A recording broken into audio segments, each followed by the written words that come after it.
पढ़ेंगे simple pendulum को आज। तो मास स्प्रिंग सिस्टम के बाद हम क्या पढ़ेंगे? Simple pendulum. What is a simple pendulum? एक मेटालिक स्फेरिकल बब हमारे पास एक तार के जरिए अटैच्ड होता है, किसके साथ? एक फिक्स सपोर्ट के साथ। ठीक है, ये सपोर्ट हमारे पास क्या होता है? फिक्स सपोर्ट होता है और ये तार उसके साथ अटैच्ड होता है और इस तार के साथ आखिर में क्या होता है? एक मेटालिक स्फेरिकल बब। इसको हम कहते हैं सिंपल पेंडुलम। अब ये काम किस तरह करता है? ये जो मोशन करता है सिंपल पेंडुलम, इसको हम कहते हैं simple harmonic motion. Simple harmonic motion. मैंने आपको बताया कि सिंपल हार्मोनिक मोशन कौन सा मोशन होता है? जिसमें हमारे पास एक्सेलरेशन डायरेक्टली प्रोपोर्शनल होता है, किसको? डिस्प्लेसमेंट को। इसको हम कहते हैं सिंपल हार्मोनिक मोशन। अब ये सिंपल पेंडुलम क्या चीज़ है? मैंने आपको बताया कि एक मेटालिक स्फेरिकल बब तार के साथ सस्पेंड होता है और वो तार सपोर्ट के साथ क्या होता है? फिक्स्ड होता है। इसको हम कहते हैं सिंपल पेंडुलम। अब ये किस तरह सिंपल हार्मोनिक मोशन करता है? सपोज ये इसको हम कहते हैं, इस पोजीशन को हम कहते हैं मीन पोजीशन और इसको हम नाम देते हैं ओ।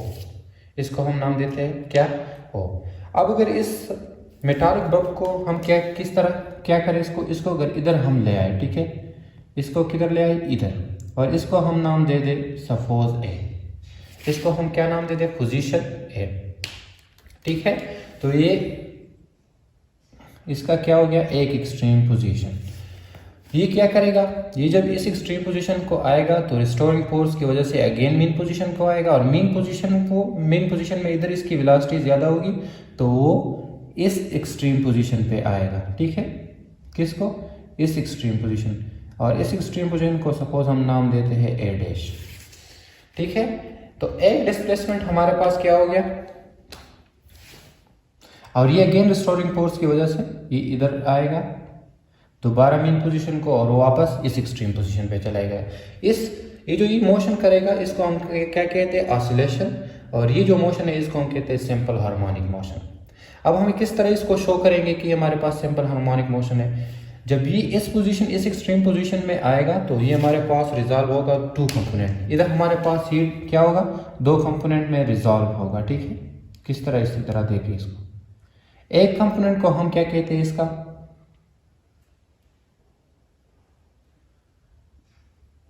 एक कंपोनेंट हमारे पास इसमें है cos थीटा वाला।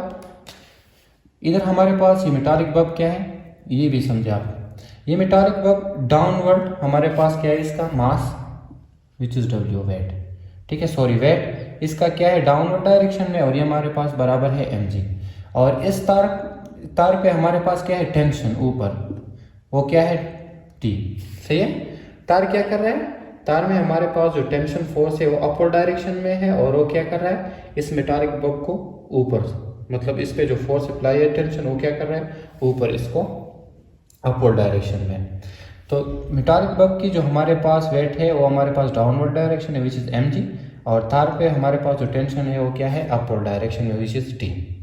ठीक है, इधर हमारे पास ये क्या हो गया? ये इस तरह हमारे पास ये रिजॉल्व होगा टू कंपोनेंट में। एक को हम कहते हैं mg cos थीटा, एक हमारे पास ये क्या है? mg sin theta. ठीक है, mg sin थीटा। ये समझ गए? दोबारा इसको देखें। सिंपल पेंडुलम क्या होता है? एक मेटालिक स्फेरिकल बब होता है और तार के जरिए हम इसको अटैच करते हैं और इस ऊपर हमारे पास क्या होता है? जो सपोर्ट होता है इस पर हम क्या करते हैं? तार को फिक्स्ड कर देते हैं। ठीक है, अब ये जो मेटालिक बब है डाउनवर्ड डायरेक्शन में इसका वेट है, इसको हम कहते हैं mg और इस तार पे ऊपर जो फोर्स अप्लाइड है वो हमारे पास क्या है? टेंशन। ठीक है, ठीक है, जो टेंशन है हमारे पास अपवर्ड डायरेक्शन में, तो ये हमारे पास दोनों इक्वल, तो ये बैलेंस होता है। अब अगर इस मेटालिक बब को हम इस पोजीशन पे ले आएंगे तो ये हमारे पास इधर क्या होगा? रिजॉल्व होगा टू कंपोनेंट में। ठीक है, वेट हमारे पास क्या होगा? दो कंपोनेंट में रिजॉल्व होगा ये बब का वेट। एक हमारे पास होगा mg cos थीटा और एक हमारे पास होगा mg sin थीटा। अगर आप ये नहीं समझे तो इसको देख लें। ये हमारे पास क्या होगा? दो कंपोनेंट में रिजॉल्व होगा। ठीक है, ये हमारे पास क्या है? ये हमारे पास डिस्प्लेसमेंट, ये हमारे पास है टेंशन, इस पे जो टेंशन अप्लाइड है। ठीक है, ये हमारे पास टेंशन और ये हमारे पास क्या है? लेंथ। ये हमारे पास क्या है, एल सपोज लेंथ हो गई। अब हमारे पास क्या है, जो एम जी cos थीटा है इसको हम प्रूव करेंगे कि इस तरह। ये हमारे पास सिंपल हार्मोनिक मोशन है। जो एम जी cos थीटा वाला कंपोनेंट है वो हमारे पास बराबर है किसके, टेंशन के। तो ये हो गया इक्वेशन नंबर 1, ठीक है। और हमारे पास जो एम जी साइन थीटा है वो क्या है, वो हमारे पास एक्टिंग फोर्स है टुवर्ड मीन पोजीशन, ठीक है। तो एम जी साइन थीटा हमारे पास क्या है, फोर्स है। कौन सा फोर्स, जो हमारे पास मेटालिक बब को मीन पोजीशन पे ले आता है, ठीक है। हमारे पास रिस्टोरिंग फोर्स है। और वो हमारे पास एम जी माइनस, ठीक है, हमारे पास डायरेक्शन क्या है, अपोजिट, तो ये minus M G sine theta के बराबर। ये समझ गए कंपोनेंट। ये कंपोनेंट हमारे पास कौन सा है, रिस्टोरिंग फोर्स वाला कंपोनेंट है। तो रिस्टोरिंग फोर्स वाला मतलब क्या है कि ये एफ के बराबर होगा और इसका डायरेक्शन अपोजिट है तो हमारे पास माइनस के बराबर होगा। तो ये हो गया इक्वेशन नंबर 2। ये हो गया इक्वेशन नंबर 2। अब हमें पता है कि फोर्स बराबर होता है from second law of Newton M A, सही है। तो एम ए हमारे पास बराबर होगा minus M G sine theta. अब हम क्या करेंगे, एम एम हमारे पास कैंसिल हो गए, तो एक्सेलरेशन बराबर हो गया माइनस जी इंटू साइन थीटा, माइनस जी इंटू साइन थीटा, ठीक है। अब हम क्या करेंगे, इस ट्राइंगल से हमें पता है, ठीक है, कि हमारे पास साइन थीटा बराबर है किसका, साइन थीटा बराबर होता है किसका, परपेंडिकुलर डिवाइड बाय हाइपोटेन्यूज, ठीक है। तो परपेंडिकुलर हमारे पास इधर क्या है, x, तो साइन थीटा बराबर हो गया x डिवाइड बाय हाइपोटेन्यूज हमारे पास क्या है, l, ठीक है। हाइपोटेन्यूज हमारे पास क्या है, l, सही है। तो एक्सेलरेशन हमारे पास बराबर हो गया माइनस जी, साइन थीटा बराबर है किसका, x into L, X into L. अब अगर आप देख ले तो ये वाला कंपोनेंट, ठीक है, और जी ये हमारे पास क्या है, कांस्टेंट।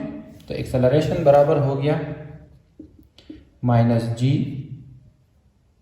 और एल, ठीक है, इंटू एक्स। तो ये दोनों हमारे पास क्या है, g divide by l is equal to constant. तो इसका क्या मतलब हो गया कि एक्सेलरेशन हमारे पास बराबर हो गया, डायरेक्टली प्रोपोर्शनल हो गया एक्सेलरेशन, ये वाला एक्सेलरेशन डायरेक्टली प्रोपोर्शनल हो गया किसको, माइनस डिस्प्लेसमेंट को। और इसका क्या मतलब कि ये हमारे पास है सिंपल हार्मोनिक मोशन। दोबारा देखिए question, simple pendulum, what is a simple pendulum.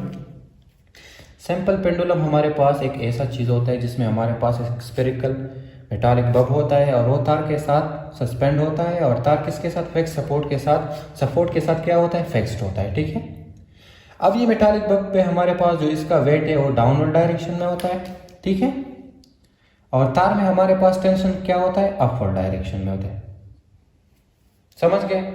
Next, अगर इस मेटालिक बब को हम इधर ले आएंगे तो क्या होगा, इस सपोज इसका ये पोजीशन ए, इधर हमारे पास जो वेट है वो 2 कंपोनेंट में रिजॉल्व होगा। एक हमको इसको कहते हैं एम जी cos थीटा, एक हमारे पास है एम जी साइन थीटा। अब हमें पता है कि एम जी cos थीटा किसके बराबर होंगे, टेंशन के, तार में जो टेंशन है, और एम जी साइन थीटा इधर हमारे पास एक कौन सा है, रिस्टोरिंग फोर्स है, तो ये फोर्स के, और हमारे पास माइनस का मतलब कि ये mean position, direction toward opposite है, तो मीन पोजीशन है हमारे पास जो डायरेक्शन है, इसलिए ये हमारे पास माइनस है। इधर हमारे पास एफ बराबर है from second law of Newton M A, तो एम एम कैंसल, ए हमारे पास बराबर हो गया minus G sine theta.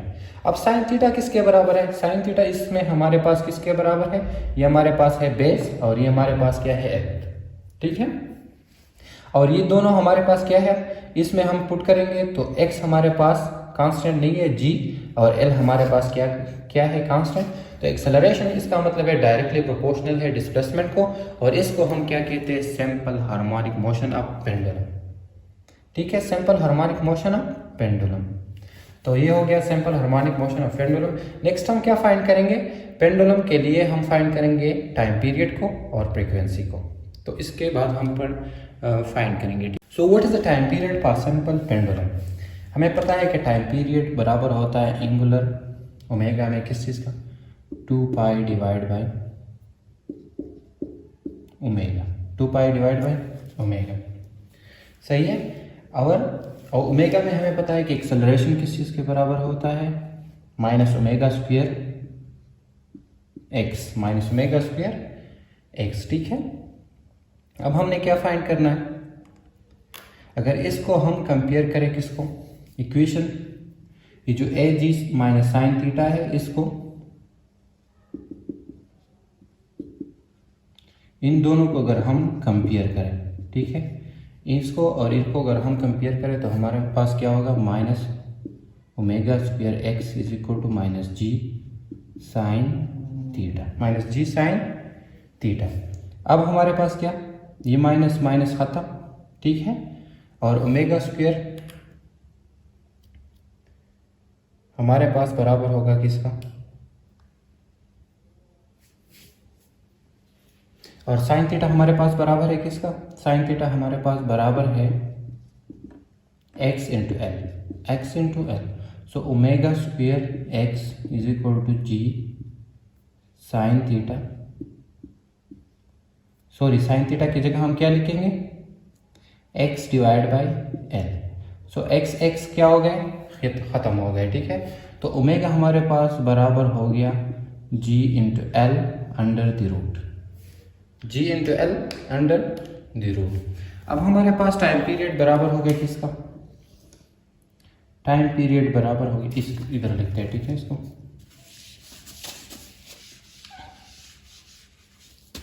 Time period हमारे पास बराबर हो गया किसको, 2 पाई डिवाइड बाई ओमेगा किसके बराबर है, g into L under the root, g into L under the root.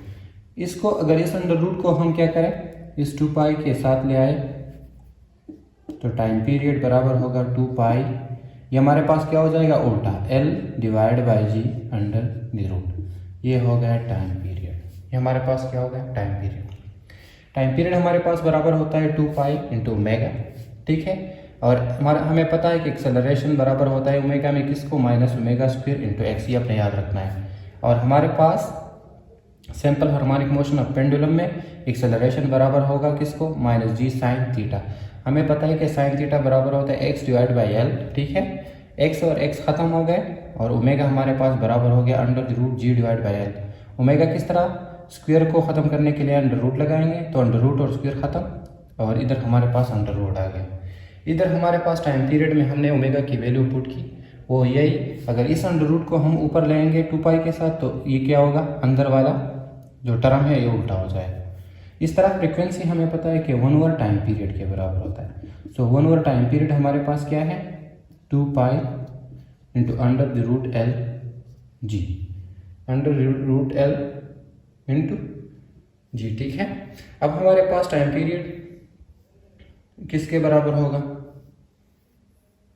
Sorry frequency किसके बराबर होगा, ये बराबर होगा 1 ओवर 2 पाई, ठीक है। अगर इस अंडर रूट को हम ऊपर लेंगे तो क्या हो जाएगा, उल्टा हो जाएगा, g divide by l under the root, 1 over 2 pi into g divide by l under the root. तो ये हो गया फ्रीक्वेंसी फॉर सिंपल पेंडुलम, और ये हो गया टाइम पीरियड। पता है कि फ्रीक्वेंसी बराबर होता है किसका, 1 ओवर टाइम पीरियड, ठीक है। तो फ्रीक्वेंसी बराबर होगा 1 ओवर टाइम पीरियड। तो टाइम पीरियड हमारे पास क्या है, 2 पाई इंटू एम ओवर के, ठीक है। अगर हम इसको ऊपर ले आएंगे तो क्या हो जाएगा, फ्रीक्वेंसी बराबर होगी किसकी, K divide by M divide by 2 pi, ठीक है। तो ये हमारे पास क्या होगी, frequency of mass spring system, और ये हमारे पास है time period of mass spring system.